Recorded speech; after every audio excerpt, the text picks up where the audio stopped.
The Vault is brought to you by Saltire Energy, who continue to lead the way in the oil industry when it comes to specialist equipment rental. By Lux Scott, a jet-class luxury vehicle company. If you're looking to travel anywhere in style, these are the guys for you. From Fowler & Mackenzie, established in 2001, here for all your roofing and cladding needs. And finally, by HCS, a Scottish engineering company who for the last 20 years has built up a huge reputation for manufacturing high quality, bespoke equipment for the oil industry. Hi everybody, a very warm welcome to Ali Beg ABTV here on YouTube. So this is The Vault. The idea behind this programme was during lockdown, I spoke to a number of ex-Aberdeen players, and I thought what I would do is basically re-edit them and repackage them and now put them out as visual interviews. Welcome to episode 1. And today I'm absolutely delighted to welcome former Aberdeen goalkeeper David Preece. David signed for Aberdeen on the 29th of July 1999 and spent the next 6 years of his career in the northeast of Scotland. He made a total of 106 appearances for the club and was an Aberdeenshire Cup winner in 2002.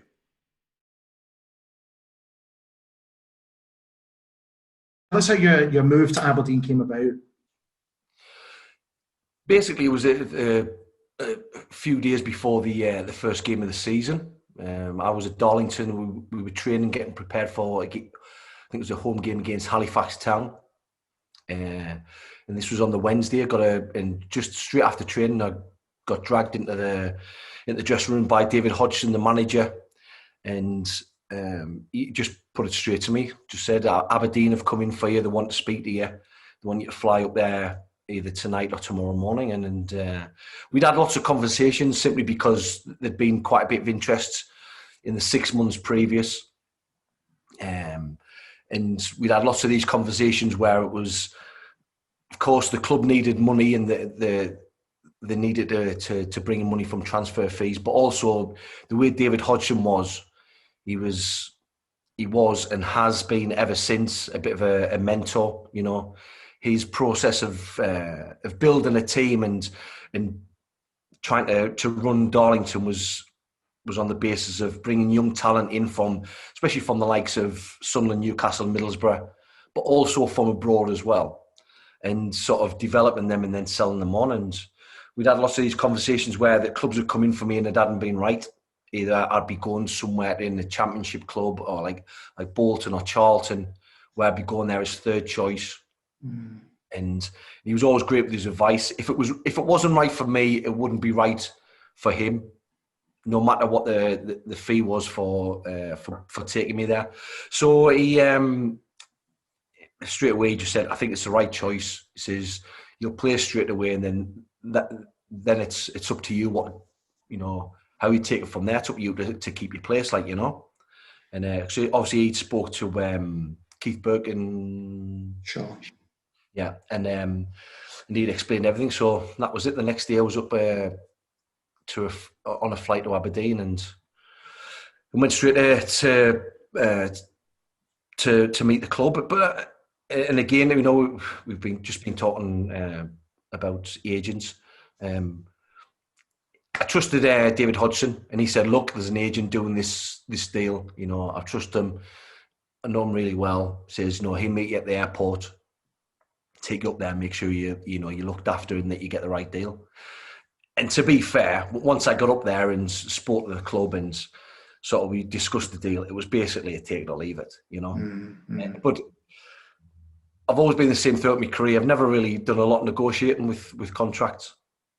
You know, it's not that I've ever undersold myself or done things on the cheap, but it was always like, if the move's right, then the money's all right. Do you know what I mean? And eventually, like I've always spoke about with my dad when I was younger. It was like, if the football goes well, everything else will take care of itself, you know. So I wasn't too fussed about, you know, what the contract was. More probably about the length and than what was actually in it.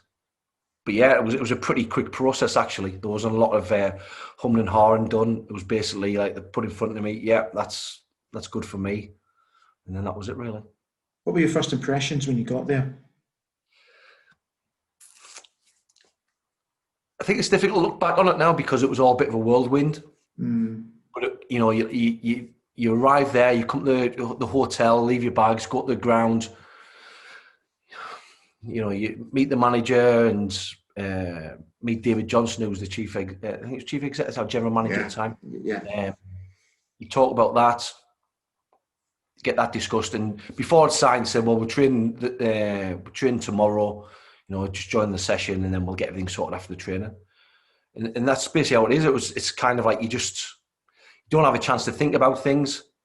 Sometimes that's for the best, and you know, you just get on with it. And remember the first training session that I did with the club, like, you know, there's a lot of like crossing, finishing, small sided games, and straight away I kind of knew that I'd stepped up, taken a big step up in quality in the level, you know, from League Two. Took me a little while to get used to the level in League Two, just because of the physical nature of it and the demands of league football. But as you know, as it went on, when I joined Aberdeen, and then the 2 years after that, probably took me a lot more to get used to that level and the level of quality than it did League Two. See, when you first trained, so did you first train with Jim Leighton? Yeah. Yeah. The first morning I was there, I was training with there was Jim Stewart, there was a goalkeeping coach, and there was Ryan and Jim. And I'm not actually. Do you know what? I'm not sure if Jim was on the bench that first game. Okay. Because Ryan had played in. Remember, there was a testimonial for Teddy just before that. I think before it signed. Against Man United. I think, did Ryan play in that? Yeah. Yeah, I think Ryan played in that. So I think that was one of the main reasons why I was going straight in the team. Okay. Yeah. But what was Jim like? Can you remember? Brilliant.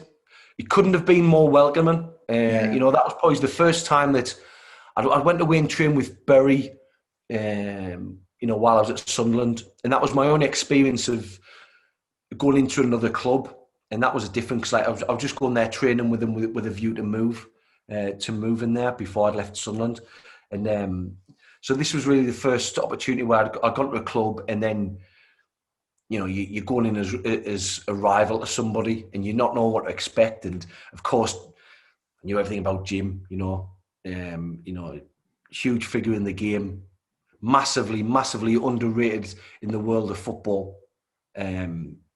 You know, to this day, and he couldn't have been more welcoming. Honestly, he just made us feel really comfortable. There was no sort of you know, it didn't feel competitive. You know, I've been in other clubs since where there's a bit of frostiness at the beginning because you maybe are taking somebody's place, or you're putting pressure on somebody to take their place.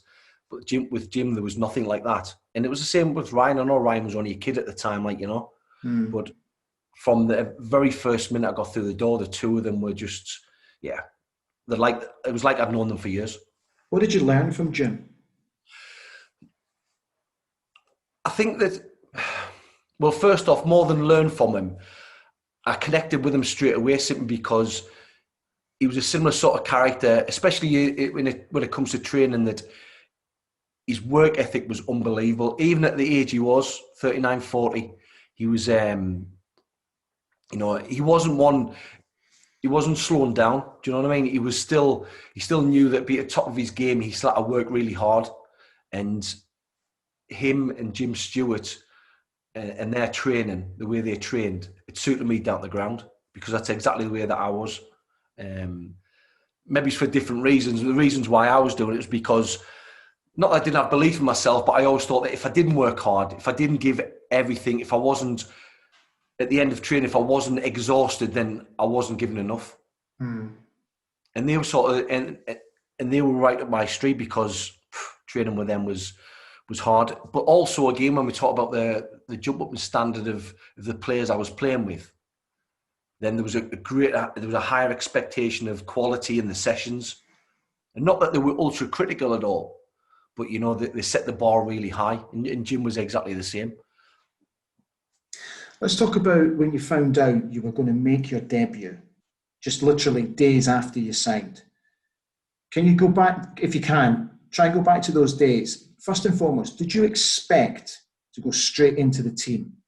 Or did you think you'd have to wait? No, I mean, that was in the talks I had with Stuart and Ebba, it was that I was going to go straight in. Okay. And like I said, Jim was carrying an injury, so Jim wasn't available. So then it was, like I said, but the way that David Hodgson had explained it, it was kind of like, you'll play and then it's up to you after that. After that first game, it's up to you, and you battle out with Jim and obviously Ryan. And so you were mentally prepared? Yeah, I was prepared for that, But again, you do prepare the same for any game that you play, but at the end of the day, it's Halifax on the Sunday what I was preparing for, and then it was Celtic live on TV. huge difference. And I think that I don't think I ever sort of thought that the Scottish football wasn't as good as what I realised it was, but I never really thought about it. And if I did think anything, it was that the jump wasn't going to be so big. But then when you look at it, and in Division 2, I got used to things being quite predictable. Mm. When the ball's out wide, it's coming in the middle of the box, and you're going to be hit. And it give you a chance to if you know what to expect, your mind's already made up.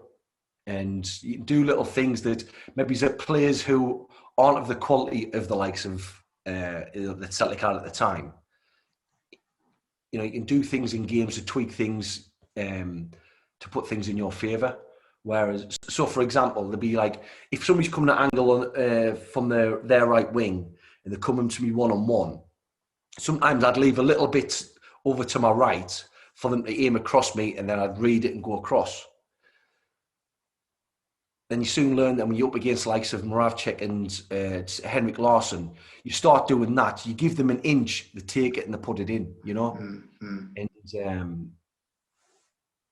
And just the quality of the balls that were coming in, the balls that are through balls, it's not to be disparaged about League Two, but through balls that are coming in, they're not as well weighted or not as accurate. So I was always on the front foot coming out of the box and taking them. Whereas when it comes to the Premier League in Scotland, when that was happening, it was being played into the path of people. Yeah. And there was, even though I thought there was a lot of space for me to come, it's playing play right in the path of somebody running onto it, and that's when your decision making becomes a lot harder. Let's talk about your debut, because it wasn't the easiest of debuts for you. Through a friend of mine at Pittodrie, sent me a couple of photographs, and you just look shell-shocked. That's how you look. So I'm just wondering, how on earth do you, as a goalkeeper who's just signed, debut, you lose in that manner, how do you deal with that type of defeat psychologically? Yes, it is difficult. I think the best thing about football, as long as you're given the chance to, is that the next game comes up. But at the same, then if you can play well, then you can get over it quickly. And obviously at that time the team wasn't playing well, we weren't getting great results, and rather than being able to rectify what had went wrong in the Celtic game, it kind of gets deeper and deeper and deeper and deeper, And I don't think, apart from the two Celtic games, I don't think I actually played that badly in the other 10 games or whatever it was. But the fact is that, the team wasn't playing well and we weren't winning games. You still take that personally as well. Especially, I didn't know what had gone on the season before, how the team was playing the season before. So then, to me, then you come to that team and they're not doing well, then you think, must be my fault, like, you know. Okay, that's interesting, because I was going to ask you that, because we did not win a game in seven league games at the beginning of that season. So did you wonder, what on earth have I stepped into? Yeah, it was a little bit like that, you know. And then I start reading, you know, I think Tony Warner did an interview with the Evening Express, and I think it was around that time, or it might have been around it must have been about 6-7 games. And I remember him saying, I think he'd been on loan the year before, Mm-hmm. and he actually said in the interview, says something about, you know, even if Peter Schmeichel was playing for Aberdeen, he wouldn't stand a chance in this team. Yeah. Now, half of that is probably him bailing himself out for maybe he's not performing that season as well. But it did make me feel better, like, you know. I've spoken to Tony ever since then, you know, and we've had a little laugh about it. But it did, you know. And the one thing about football, especially when you go somewhere new, it's important that you've got like a good support network around you. Mm-hmm. Now, my support network was back home, sort of with me, my dad, obviously my friends, but also Jimmy Montgomery, who's my goalkeeping coach, U-team coach and goalkeeping coach at Sunderland and Darlington, and David Hodgson. And probably one of the best things that ever happened to me after that game was I got back I was staying at the Thistle at Alton's, and I got back and I went straight downstairs on the telephone, and I phoned David Hodgson straight away. And he's picked the phone up, and he knew it was Aberdeen number from the hotel, and he just started laughing at me down the phone. And then it started to make me laugh, and then he's just gone, "Oh, Preece, lad." He says, "I was looking at it through the cracks of my fingers at you, mate." He says, "I feel devastated for you." He says, "But I can't help but laugh, like, you know." And it made that made me feel better as well. But it is, especially when you somewhere new and something like that happens, and you haven't made any friends up there, you haven't got anybody to really talk to about it yet. Sat in a hotel room, and I remember when I got back to the hotel, I went upstairs to my room and just sat on the edge of my bed for about half an hour, just still had my club suit on and everything, and just sitting, just wondering what had happened to me, like, you know. And it's not the fact that I was never thinking, oh, you know, I've made a massive mistake or anything like that. But it was just pure devastation, you know. So, go on. No, I was just going to say, you know, for that, probably for 2 years, I'll be honest with you, for 2 years, it was like that. That was the kind of feeling that I had, that it was, yeah, it never really got any better for 2 years after that, to be honest. So how did you actually settle personally in the city? Do you know what? I settled, when it come to the rest of the lads, I settled really well. Maybe it's not the first year. I think I probably isolated myself a little bit the first year. I always used to sit in the back of the bus by myself, headphones on, and not really speak a lot. Why? Yeah, I'm not sure about that. I think it was just because that. Are you shy? No, not at all, really. I mean. Well, you know what? It's funny you should say that, because I probably reverted back what I used to be like when I was like 16, 17, when I first started playing at Sunderland. And I was like that. I wasn't sensitive or anything, but I was, you know, I was quite shy. And because I was in with the first team straight away at Sunderland, training with them all the time. It was my first 2 years at Sunderland were probably a tough schooling for us. Yeah. Because there was you know, back then it was really unforgiving. There wasn't any sort of, a lot of players weren't bothered about sort of like developing you or what was best for you. It was kind of like, if you weren't playing well or did something bad in training, or you weren't playing well in training, they'd let you know, like, you know. Okay. And that's only because that's the way they'd learned as well. It's learned behaviour. You know, they hammer you, and especially lads who were just like 1 or 2 years older than you, maybe 3 years older than you. There were a lot. There's quite a few players who were really critical, like, you know, really critical. So then it just become a case of, yeah, you know, you protect yourself for survival. You either change or you just fall by the wayside and let it affect you. And it wasn't a conscious effort for that I made myself sort of be a bit more thicker skinned and a bit more outgoing. But I could see over the years, and especially when I got to my second and third year at Aberdeen, see how I'd changed. You know, from being sort of like, from being in a first team environment, 16, 17, and being quite quiet and not saying much, to then being sort of the centre of attention and sort of being a bit more controlling in the dressing room. And that was only like a protection thing. That was only because, you know, if you're big and you're brash, then you take yourself out the firing line a little bit. And it's about not showing weakness. That's where it was in my head. And you end up becoming sort of like, to me, I became a bit of a caricature. Okay. You know, and especially after that first year.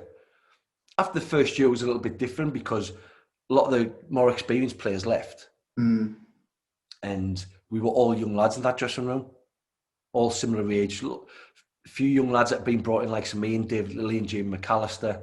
And then you had all the lads who'd come through the youth system, young brothers, Chris Clark, Ryan, and all those that were brought through in the second season. So then it felt more comfortable. It felt more of a comfortable environment, like, you know. Okay. So can I ask, let's combine two questions into one. So after the Celtic defeat away from home, you didn't play for the side again after that for the rest of that season. Then at the beginning of the next season, which was 2001, 2002, you started the first 7 league games, but then again fell out of favour. So during that time when you're not actually playing for the first team, how do you keep your mind positive? And more importantly, how do you stay focused?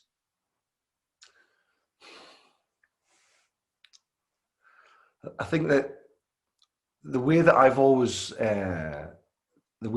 worked was from a point of fear of failure. And it wasn't until after that, the second, oh no, it was just before the 7-0 defeat at Parkhead. Stuart Hogg, who was the fitness coach at the club, he got me involved with a guy called, the name will come to me. I'll remember the name in a minute. With a sports psychologist. Now, this sports psychologist he ended up being he was the head guy for the British Olympic team in Beijing, 2008. Collins, he was called. Okay. I'll check it. I'll get the name for you in a minute.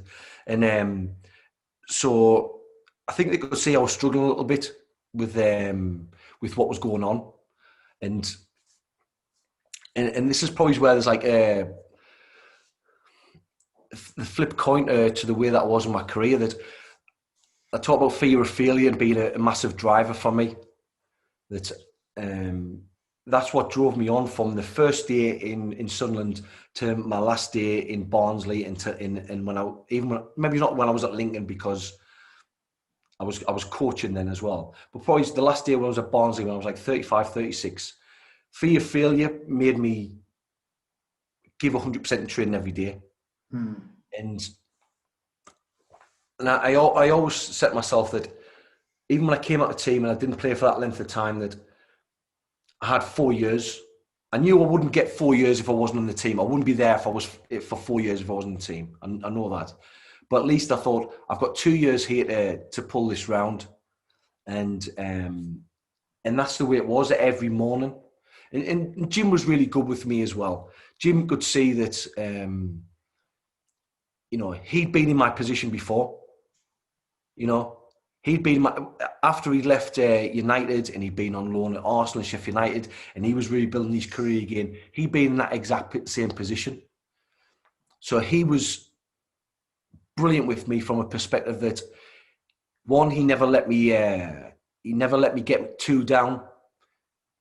If there was ever a day when he thought that I wasn't myself, he'd do something to make sure that I was back up there again. So whether I needed to kick up the arse or whether I needed an arm around my shoulder, he'd do that for me. And even just talking to him about his experiences, talking about his time when he was at, after that incident with the FA Cup final, it put things in perspective, you know. He's me coming from, I'd left Sunderland and try to rebuild so start my career at Darlington. And then I've hit this low now. Look at the low that Jimmy came from. Jimmy came from winning Cup Winners' Cups, league titles, going to World Cups, playing the FA Cup final, and then that's a massive drop for him, you know. And he could rebuild his career. So he was a great inspiration for me to try and put things right. But also, and this is the honest truth, one of the biggest drivers for me at that time was the amount of stick I was getting. Oh, really? Yeah. Because I was getting a lot of stick. I was getting a lot of stick in the papers. I was getting a lot of, especially around the time when I first came to the club. And I remember being in I think it was around Christmas time my first year. And I remember being in Ali McCoist's flop team of the year. And and at the time that was a massive thing for me. Like, you know, it was as bad as it sounds, and, you know, being in the place that I was, it was a massive driver to get back into the team again. And I was getting stick around town, you know, if I was going out, you know, I get a lot of stick. I remember even after, I think it might be the second or third game, we played Hearts away, we got beat 3-0. I came back and I had when I first came to the club, I had an old Suzuki Vitara, hairdresser's car, everyone used to call it. And and I got back and somebody had ripped it's like a big plastic cover on the spare wheel at the back, and somebody had ripped that off and smashed it. And then I was driving back to the hotel to the Thistle again. And I was driving along Union Street. Mm-hmm. And I'm pulling up the traffic lights halfway along Union Street, and then noticing a guy running behind the car. And I'm thinking, what's this madman doing? So I think it must have been late on a Sunday night. We played a Sunday, and it was late on a Sunday by the time we got back from Edinburgh. And I'm just looking at him in the mirror, and I think, he's running towards me here. And just as he got to me, I started driving away, and he booted the side of my car and he's shouting something from behind, like, you know. And he must have, I think I stopped at the traffic lights before, and he must have seen me in my car. And just, and things like that, like, you know, it was, I'd get, even warming up, I was getting abuse from the Aberdeen fans. Like, you know, I remember warming up at Motherwell, and fans, a couple of fans saying, "Fuck off back down to England, you fucking useless." And like, and I know it sounds really, really, really harsh, like, you know, but it was, it just spurred me on. Mm. It just, and even though it's sort of like 2 years down the line, there was that chance. I almost went to sign for Tranmere when they were in the Championship. I kind of just promised myself, I'll turn this around, like, you know. I'll make sure that even if I don't get back in the side, and I'll turn it around somehow, like, you know. And I need to sort of, I mean, I always have my critics. You don't win over everybody over, like, you know. But it was just I wanted to make sure that the fan, well, at least appreciate me. I didn't want to be a hero, like, you know what I mean? We all want to be heroes, but it wasn't the aim. It was just to make sure that I kind of put that right a bit, you know. How was your relationship with Eb? Probably as good as it was with as the rest of the players. Really, it wasn't really. I think, especially because of the second, you know, like I said, after the first year, all the experienced players left, and you had a group of young lads who, like I said before, we were like a group of naughty school kids, like, you know. And there was, it seemed like there was a bigger age gap than what there was, you know.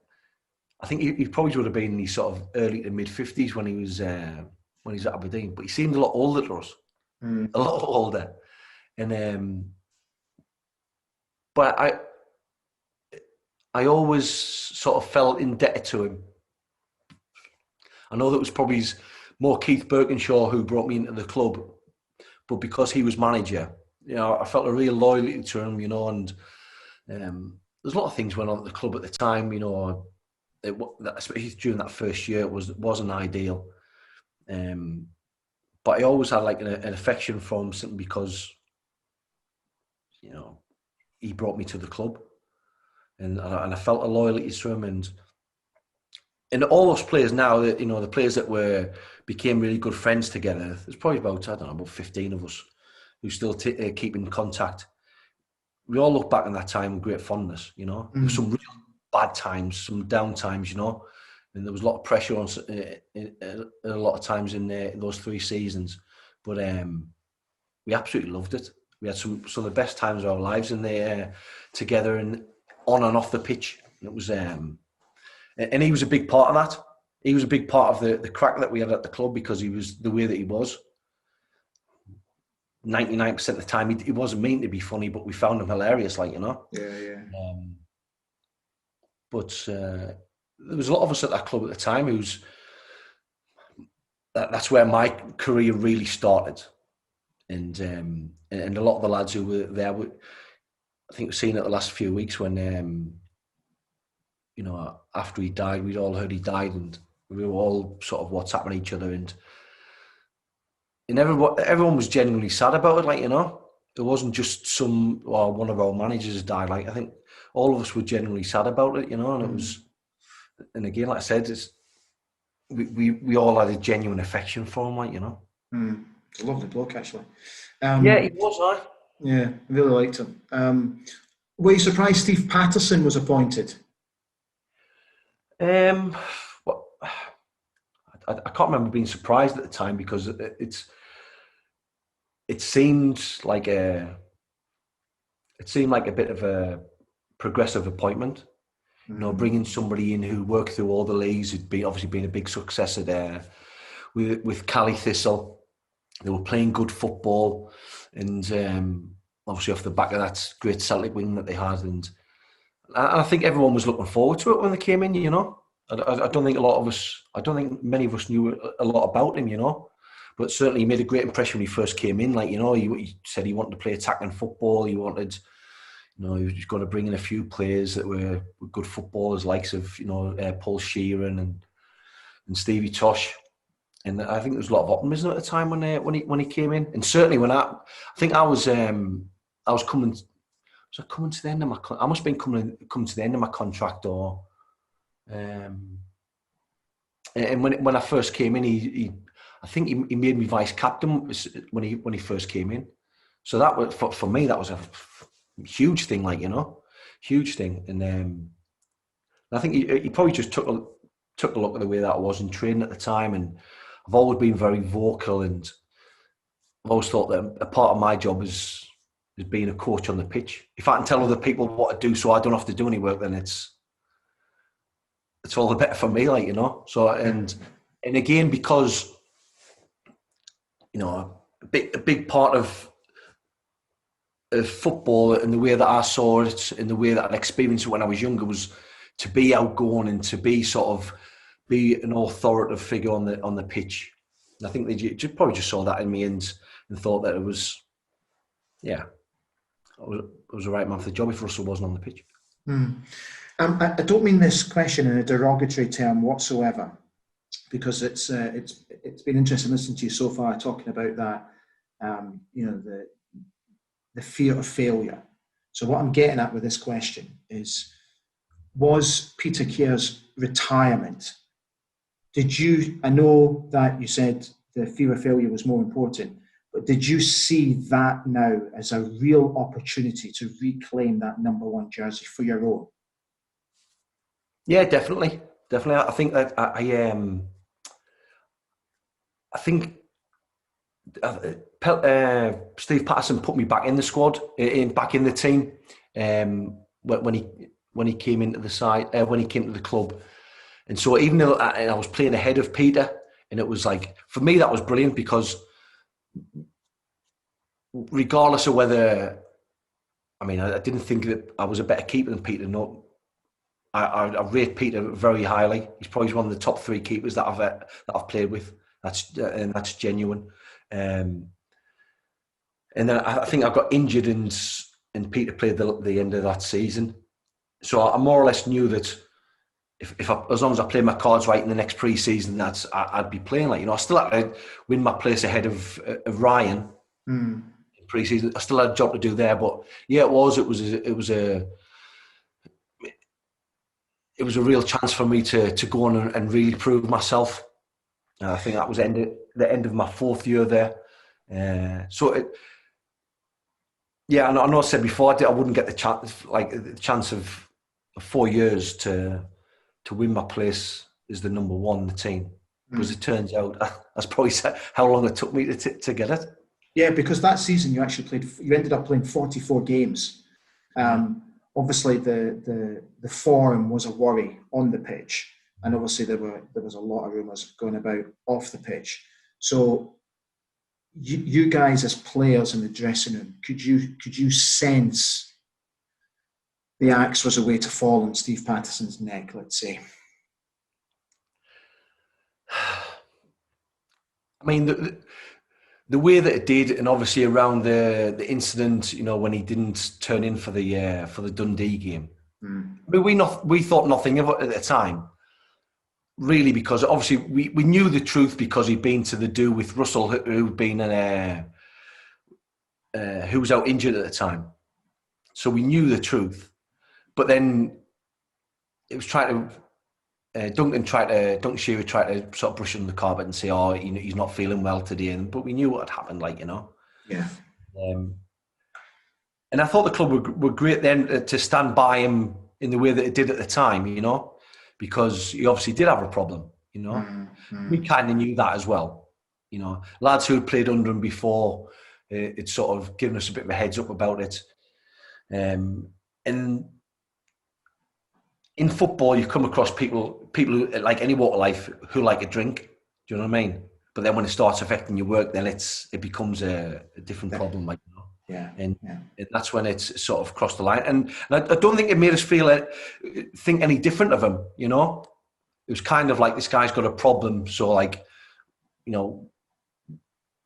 we're not going to add to that. We're going to support him as well, because he's a likable guy, really likable guy, And he was he's quite softly spoken, quite shy. He's not, he's not like, I wouldn't call him a regular manager, And it's a real shame that he didn't have success.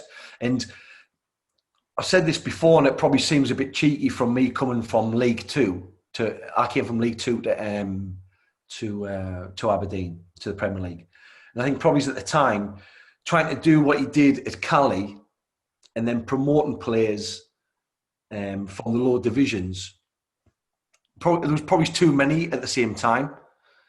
I said to you how difficult I found it, that the big jump up from League Two to the Premier League, to have, we probably had, I don't know, 6 or 7 players doing that all at the same time and all going in the side. And it can be difficult. 6 or 7 players from Premier League level, it can be difficult to gel into the team together. But I think where I was concerned, I got the chance to be able to develop and to earn my place back in the side. And it was like I said, although David Lilly and Jamie McAllister, they came from Queen of the South as well, we all had the chance to go back in the team. I think a lot of the players that came in, like Lee Hines and Brian Prunty, they came at the side and they probably didn't have long enough to be able to develop. It's not to say they were failures as such. It's just that they came in, we had a bad time, and then Jimmy Calderwood came in and made some changes, Yeah. Was it during that time that, because we were discussing this a wee while ago, about when you became captain. So was it Steve Patterson that actually appointed you captain? Well, I was vice captain, and Russell was out of the game. He did his cruise ship for the second time, didn't he? Yeah. So did you actually become captain as well? Yeah. I know you asked me a question about how many times, and I couldn't tell you. Okay, that's okay. It was the majority of that season. Okay. So what sort of captain were you? Well, do you know what? I've been captain at clubs after that. I was made captain at Silkeborg when I was there. And I think what helped me at Aberdeen was that, one, I was only captain on the pitch. Of course, I was vice captain to Russell, but he had all the responsibility of the organisational stuff off the Yeah. pitch. Yeah. He was the club captain, and so when it came to a match day, yeah, I had the armband on, but I wasn't any different to the way I was if Russell was on the pitch. Okay. You know, by that time I'd sort of grown into somebody who liked a lot of responsibility, took a lot of responsibility on the pitch, who was very vocal in the dressing room as well, and so that was easy for me. It was less responsibility and all honour for wearing the armband, you know, and I loved that. And then probably when I went to Silkeborg, and there were some different circumstances about how I became captain at Silkeborg. The club captain, or the team captain at the time, had a bit of friction with the club. So then the captain's armband was taken off him. It was given to me. Other people in the team thought they should have been given the captaincy ahead of me. So then there was a bit of pushback from them as well.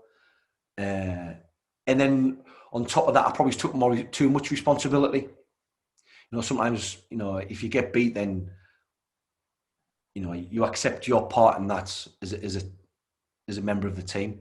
Mm. When I was captain, forget about it. I was just, it was all my fault. You know what I mean? It felt as if it was all my fault, and I was trying to fix everyone's problems. Or like we had a few young players who had a few problems. I was trying to fix their problems off the pitch and making sure all the. And this is the thing as well. We had a few experienced players who, like I said, probably thought they should have been captain as well. So any decisions that I was trying to make or just trying to have influence over, there was a lot of pushback from them. And just sort of friction with them because, yeah, they just wanted to be sort of like they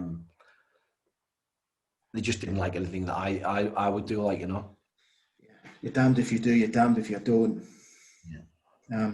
Right. So I read with interest in an old newspaper article that you gave many years ago that you said that a former manager had almost insisted that the old pictures around Pittodrie of the Fergie's team winning trophies and stuff, that these pictures had to be taken down.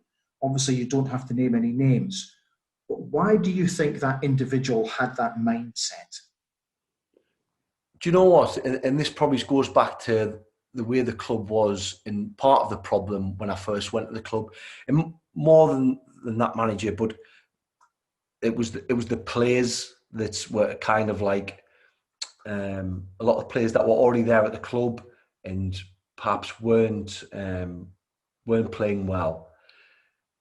It was a bit of a millstone around people's necks, and that it was, you know, the fans were always going on about the Cup Winners' Cup side and Fergie, and that, you know, they live in the past. It's, you know, it's not there now. And do you know what? I never got that because I was looking at those pictures of Jim and sort of Willie Miller holding up the Cup Winners' Cup. I wanted that. And that's kind of, it's maybe on me that I didn't do my research beforehand, but I think a couple of years before you could see the decline in the team. And from when Willie was manager, there was probably a decline in the standards at the club. And then it got to a point where, like I said, people were players were bitter about it. Bitter about that the fans kept going on about this team and about Sir Alex, and I never got it at all. I never got it. And the way I saw it and the way that I said to it at the time was, that should be an inspiration. You know, it's not... Of course, we weren't them, and we weren't as good players as them. It was simple as that. But that should, rather than being a millstone, it should have been the aim. Yeah. And I stopped and started what I was going to say there. If I'd been 5 or 6 years older, I'd have looked back I'd have probably looked at the squad. I'd have probably looked at the way the seasons had gone a couple of years beforehand, and I'm not saying I would have decided any differently, but I would have been sort of better prepared. Whereas when I was coming to the club where Sir Alex Ferguson made his name. I was coming to the club where they'd won league titles and doubles and European trophies. So in my mind, I was coming to a club that was going to do that again. That was going to be at the top end of the table rather than struggling, and it wasn't the case. You know, coming to a club that was, I don't know, there was a lot of negativity around the club at the time. Yeah, a lot of negativity. Yeah. Did the players have? Did the players have the same mindset as that manager did about these pictures? That's what I'm saying. It was probably more than the manager. It was probably the players who were thinking that. Okay, it was the players who were thinking, you know, that I wish they'd shut up about 1983 and about and I think there was a lot of negativity. There was a lot of the players at the club when Ebba first came in. He was fighting. You know, I think there was a big reason why, and it's that he saw that he needed to get rid of a lot of people at the club and a lot of players who were already there, because there was pushback from them. It was kind of, it's difficult enough when a new manager comes into a club to create a sort of an environment and put a team together and make that team play well. But then when you've got a lot of sniping and a lot of people complaining and, oh, this is terrible, that's terrible, instead of just getting on with the job and trying to do what the manager's asking of you. And then, you know, there was a lot of, if players aren't on the side, there was a lot of complaining, and it was toxic to start with, to be honest with you. It was toxic. And I think the fact that it was a good move by Ebba for himself to think, right, I'll get this group of young players together and then I'll sort of build it. I might be building it a bit from scratch again, but at least it'll give me a foundation where I can work with these players, and out of sheer innocence, they'll do what I ask of them, you know. Okay. Just out of interest, did those pictures stay up on the walls or did they get taken down? I'm sure they stayed up. Okay. But I think then they might have started putting sort of pictures up of more recent times or from that season to mix with them, like, you know. Okay, all right. When did you find out that Steve Patterson had been sacked and that Jimmy was going to take over? I think it must have been the week after. It must have been the week after we'd finished the season. And again, we just heard the same sort of rumours as everyone else being told, you know, that Pellier sort of left in the boot of a car and he got sort of bundled out of it. And it wasn't a shock because of what went on before that game against Dundee. But then it was, I'm not sure whether things got any better. I know we won at Parkhead sort of after that, towards the end of the season, when we beat Celtic 3-2 there, 2-1. And then, it wasn't a shock, but like the same as anything else, you know, that I'd been captain most of that season. I'd played most of the games. And then selfishly you think, I've got to start all over again now with a new manager. It's taken me 4 years to get here now. And I've had a year where, it might be the greatest year in the world, but I've had a year where I've captained the side and I've been first choice most of the season. Now I've got to start all over again. But you get used to that as a footballer, and as it turns out, although I left the club the year after, I really enjoyed when Jimmy came into the club. It's interesting because I just finished in a blog with Xander, and he said Jimmy coming in, you could feel the change already. You could feel it coming. He said even in the first training session, he says, you know, he just stopped everything and just went absolutely mental. So were there noticeable changes in the early days of the Jimmies and Sandy coming in? The first thing was we got a letter through the post with what we were going to be doing in the first few days. I think it was the first few days of pre-season. Okay. And it was this ridiculously hard track session. So we do we did 800 meters, 1500 meters, then 800 meters, 1500 meters, 800 meters, 1500 meters, then have a break. And we did that. I can't remember, it was 3 or 4 times. Fuck. And this was like, I mean, when I first started Sunderland, we used to do 6-mile runs. We used to go to the sand dunes at South Shields, do massive sessions then. But apart from that, pre-seasons hadn't been that, not saying they weren't brutal, but not anywhere near this standard. And it wasn't until afterwards we realised that he was coming to the club. He wasn't going to mess about with seeing who was for him, who wasn't for him, who we need to get rid of, who was going to keep. Those first 2 days were his tests to see who he was going to get rid of and who he was going to keep. And it was nothing to do with football. It was about character. Mm. So you got that in the middle of the summer. And then he knew on that first day, he knew who'd been doing their work during while they were off. You would do a bit of work during pre-season, but you got yourself ready to start the hard work. Where this was like, got to do your fucking work now. You've got to come back ready, 100%, or you're not for us, Were you ready? I was ready, yeah.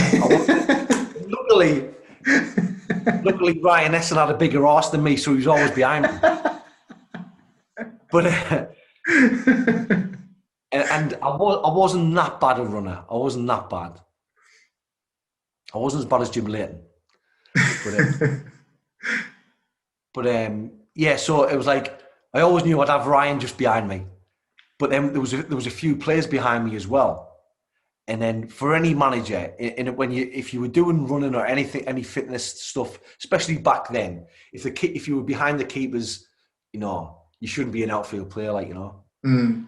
So there was a few players behind me, and it was quite good as well because he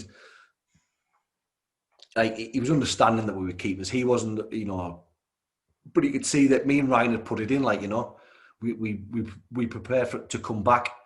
Like I said, it wasn't about running, it wasn't about fitness. It was about, we're going to come back and prove to him that you should be there.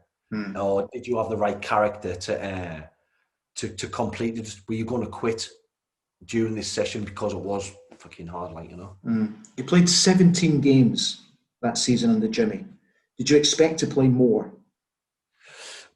Well, do you know what? I started the season. We went to Holland that season, and I started really well. I really loved his approach. He'd been schooled in Holland, brought a lot of his stuff that he did was different that I'd seen before. I loved the fact that when we went away to Holland and we'd have meetings on a night time and he'd go through all the different formations we might use, sort of even if we're 1-0 down, 10 minutes to go, we'll go 2-4-4, and not just push full backs on. It was literally just leave 2 at the back and everyone else forward, And we used it in pre-season that year. I think that we might have been at Montrose or somewhere. Yeah, as Ander said. It worked. We were 1-0 down. We're playing terrible, and we did it. And we ended up winning 2-1 or something. But it was more than that. It was more tactical than that. There was a more tactical detail, but also standards were up here. And some managers just got it. Some managers, they walk into the dressing room and within 5 minutes you can suss them, whether, suss what they're like, the character. And for me, that first meeting with all the players, that's when you've got the chance to really get them, to make the biggest impression. Peter Reid did it at Sunderland when I was there.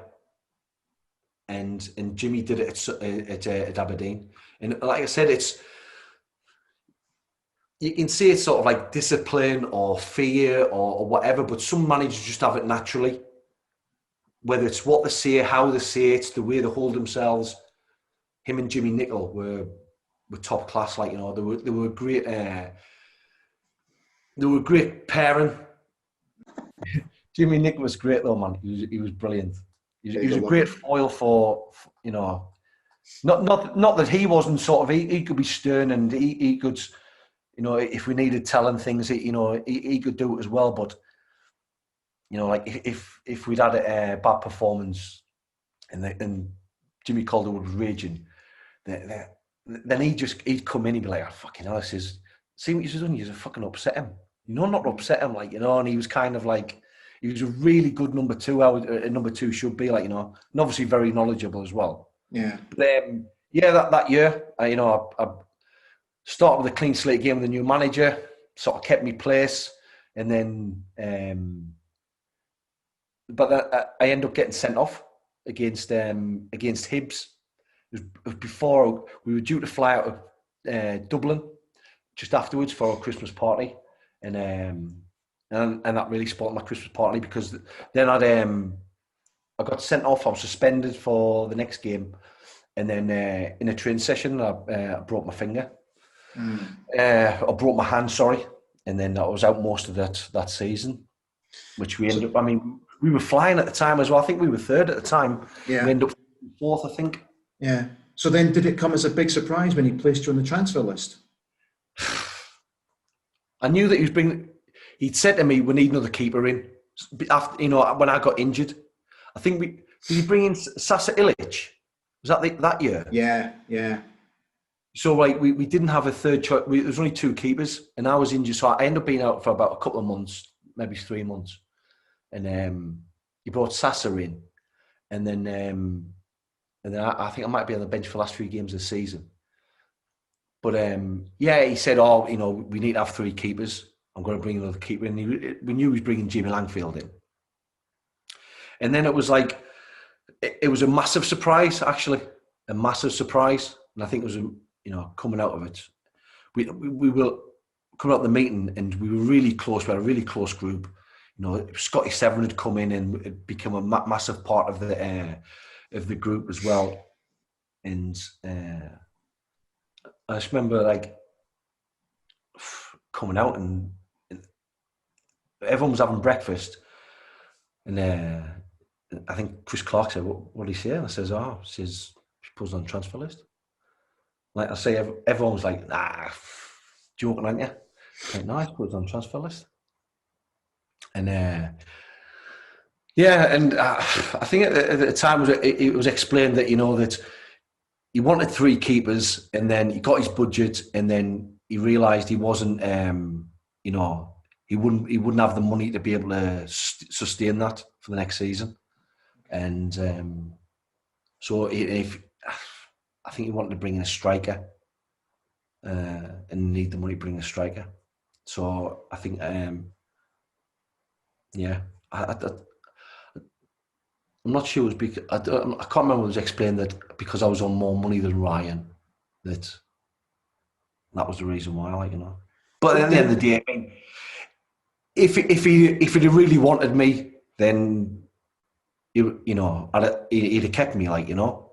So it can, no matter which way it's slanted, it's football reasons as well, like, you know.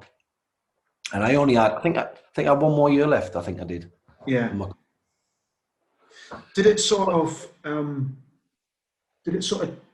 taint your time at Aberdeen? No, not really. By the time I got that point, I just absolutely loved everything about the place. I loved the lads there, you know, loved everyone around the club. For that sort of like last 3 years I was there, I had a really good rapport with the fans. You know, I could actually walk down the street without wearing a balaclava. Do you know what I mean? I really enjoy being around the place. Like, you know, I love the city, and I don't know if it's still there because where the shopping centre is now, where the old bus station used to be. Yes. There's a little, like, sort of just behind Union Street. There's a little thing. It was called the Green. There was a little cafe there called Cafe 52. I don't know it. Anyway, I'd made really good friends with Steve, who was the guy who owned that, and it became like a second home to us, like, you know. Yeah. Straight after, when I was finished training, I'd just go there, have a coffee, something to eat, and read the papers, and I'd read a book or something. I was there every day, and it like I said, I got to know everyone around the town, and I absolutely loved it, like, you know. And it was probably as much for off the field reasons that I was devastated that I would maybe have to leave, like, you know. Yeah. And even though that, I mean, Jimmy was fair enough. He says, I put you on the transfer list, you know, and if anybody comes in, you can go. And even though he said, but when you come back in pre-season, you'll have as much chance as anybody else to, I knew it wasn't going to be the case. Do you know what I mean? And even when in pre-season, even though it was difficult to share the games between three keepers, I still ended up playing 3 games in pre-season. Yeah. One against Groningen, which we drew 0-0 in Holland. We played like a lower-level Dutch side that we beat 14-0 or something like that. And then I played another game. Might have been like sort of Peterhead or something like that. But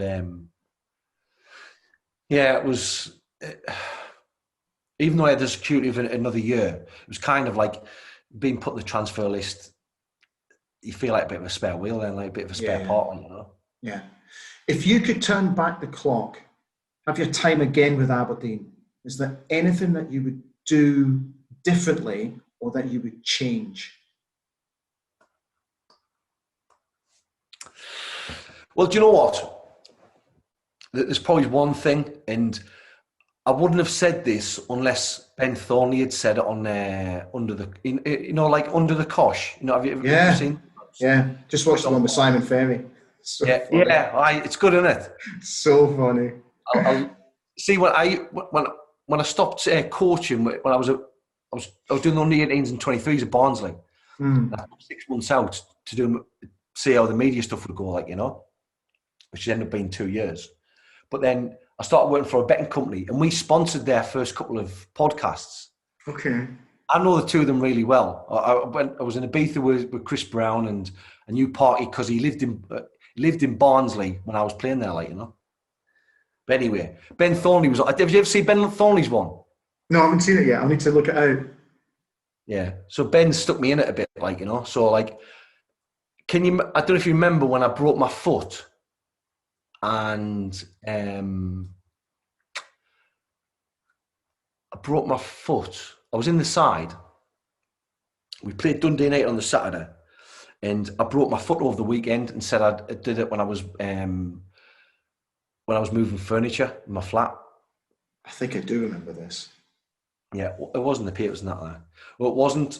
He stuck me in it. Like I said, I wouldn't have said this unless he hadn't put it out in the open. But yeah, I did it when I was out with him. We were messing about walking along. What's the end of? Is it Queen's Road at the end of Union Street, right at the top of Union Street. Yeah. Queen's Road. Yeah, exactly. Yeah. It's if you're going up towards the casino and all those places. Yeah, exactly. Well, it's just by the casino. Yeah. So we were it was pissing down, and we couldn't get a taxi, so we walked back to mine, and we were messing about, sliding about on this in front of one of the officers, and he pushed me. I ended up falling against like this granite sign. The granite sign fell off this off the where it was being stood and fell on the foot. And if there's one thing that I'd change, it'd have been that night. How did you explain that to the gaffer? Well, I told him that I dropped a sideboard on my foot. And that's when, and that's after I'd spent 15 months out of the team. I got back in the side, and it was actually playing quite well. And then, and talk about devastated. Yeah, I mean, it's my own fault. Do you know what I mean? Yeah. My thanks to former Aberdeen goalkeeper David Preece. If you haven't already subscribed to Ali Beg ABTV, please feel free to jump on board and come and join the fun with us here on YouTube. That's it. We are all done for episode 1 of The Vault. I really hope you enjoyed today's watch, and hopefully I will see you again very soon. Thanks so much for watching. See you soon. Bye for now.